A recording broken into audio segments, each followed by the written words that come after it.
Hello again, guys, it is I, Frieza700. We are back with some more Warhammer 40K lore. This time, what the fuck are the Emperor's Children post-Heresy stuff? Hell yeah.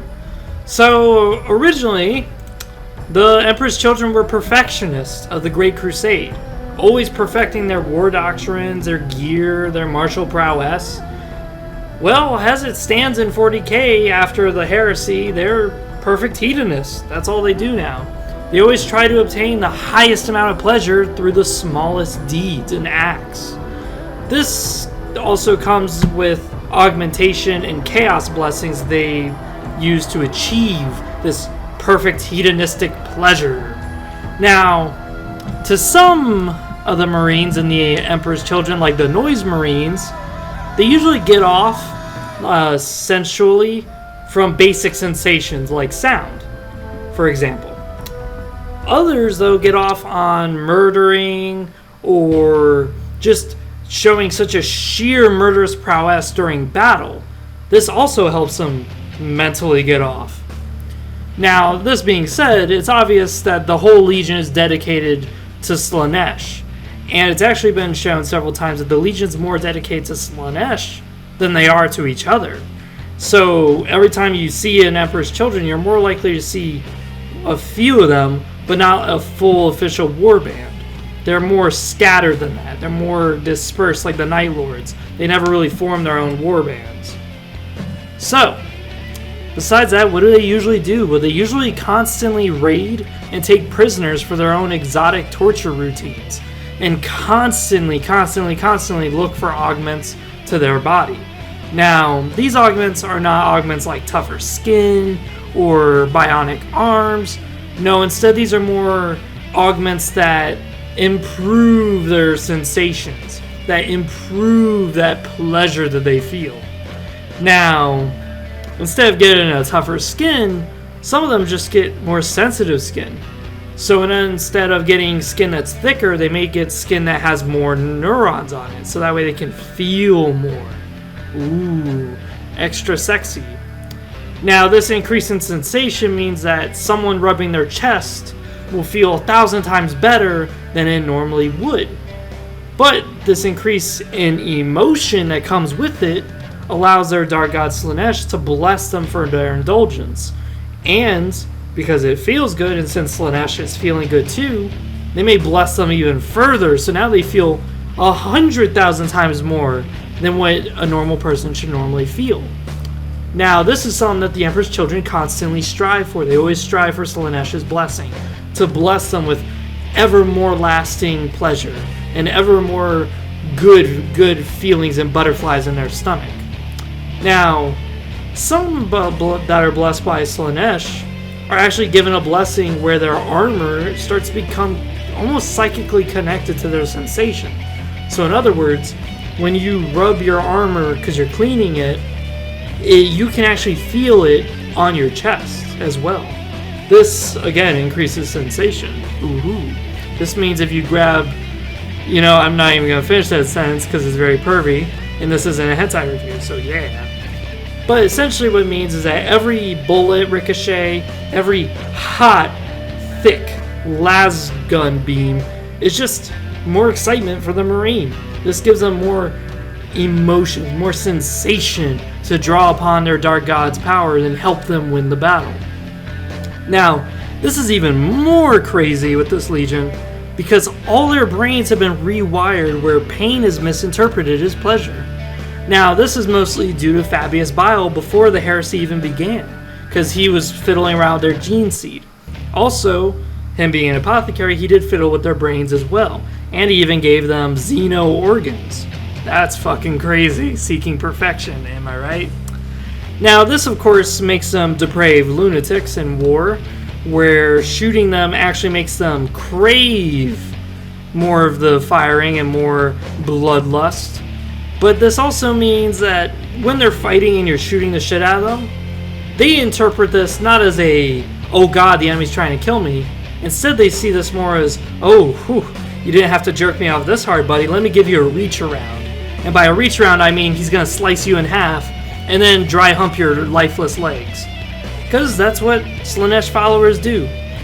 And as you can see, their whole lore is all about increasing the emotional output of their actions rather than their purpose or the merit of doing some of these actions.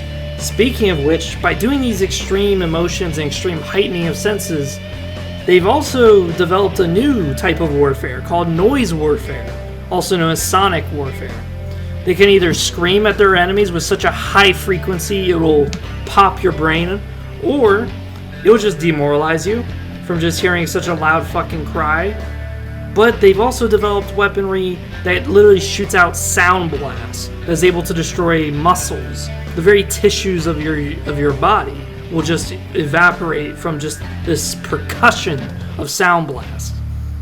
Now, this of course is super deadly against squishy opponents, but again, Necron may be totally resistant to it. Now, this noise also feeds the Emperor's children with pleasure and pain hearing such heightened and discorded sounds being blasted. But for humans and other enemies, this is utterly terrifying to hear this noise. I mean, as we saw in World War I, the whistling sound of artillery falling was demoralizing enough to give people PTSD.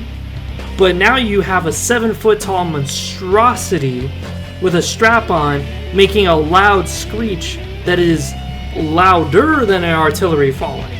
Yeah, this is going to mentally scar all their combatants, and this is where their specialty comes in, is that they can make the enemy cower before the real fighting has even begun.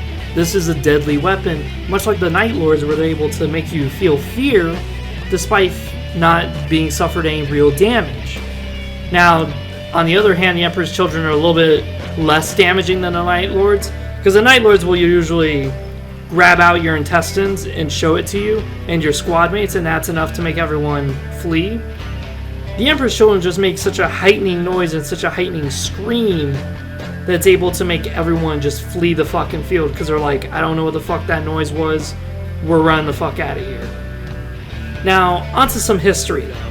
Originally this legion was the last to splinter into little factions and warbands, but they kept as a legion, and the funny part is that despite the fact they were the last to splinter, they were the first to leave the Horus Heresy. Now, in doing this, they've earned a lot of hatred from other legions, but the reasoning for why they left the Horus Heresy was because they were just bored. Literally, invading Terra, that's boring news.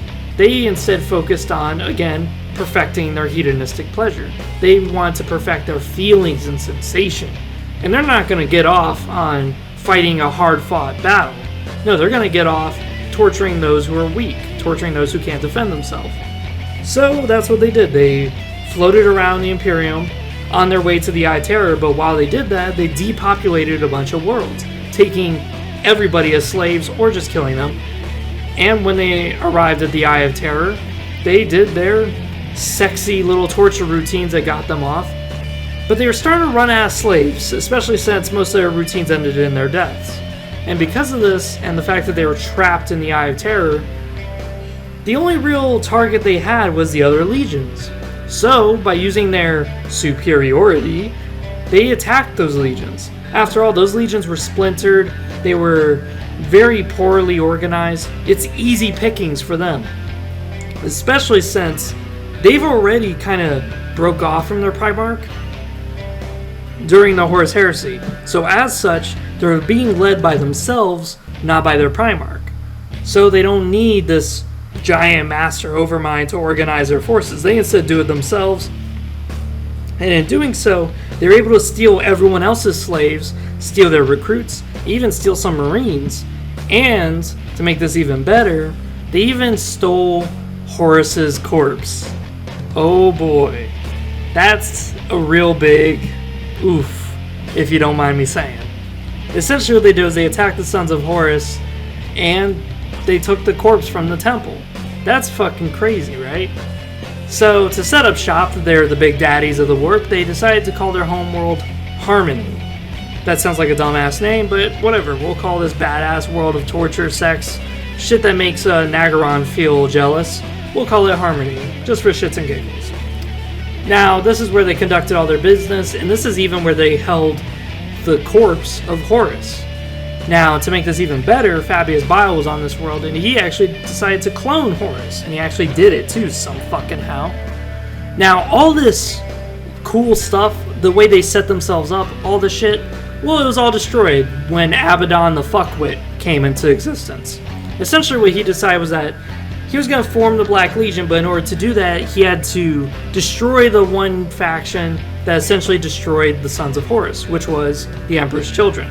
So to do that, he and his vengeful spirit did something that I would akin to a slingshot tactic, where the vengeful spirit was set on a journey to harmony through the warp, but while it was doing that, the sorcerer that Abaddon brought was psychically dragging a 2-kilometer long ship that was a Thousand Sun ship. And essentially what happened was, once they warped back into reality, once they were right in front of harmony, it was too late for the defenders to do anything, because the Psyker would let go of this leash, this tug, and here would come this massive ship that would just come slingshotting down to the planet, and it destroyed a good half of the planet. The other half of the planet felt devastating earthquakes that destroyed all fortifications and bunkers, and this is where Abaddon goes down and finds the cloned Horus, who obviously wasn't as good as the real Horus because he got killed by Abaddon the fuckwit. And that's pretty much it. They decide to disband into several little factions, not war bands per se, because again, there's not much of them to really unify, and they're too focused on themselves to really care about everyone else's needs and desires. So they were just kind of more or less just wandering individuals doing their own rituals and routines. But as of the Great Rifts, we get some new information. We get some new info that it turns out Fulgrim is starting to lead some forces with his own children. Now that's interesting. But what's more interesting is, why the fuck is Fulgrim not slicing Gilliman's throat again? But I guess we'll never find that one out, right? So either way, this has been the Emperor's Children. I hope you guys enjoyed. And besides that, comment down below what you guys think. The next video is either going to be a Nakai the Wanderer video, or it's going to be my top 5 favorite hentai comics that I've ever seen. Besides that, see you guys next time. Comment down below what you guys think, and let me know what you guys want to see next time, because I'm always open to suggestions. This was a suggestion from you guys, so I'd love to see some more. Besides that, this has been Freezer700. See you guys next time.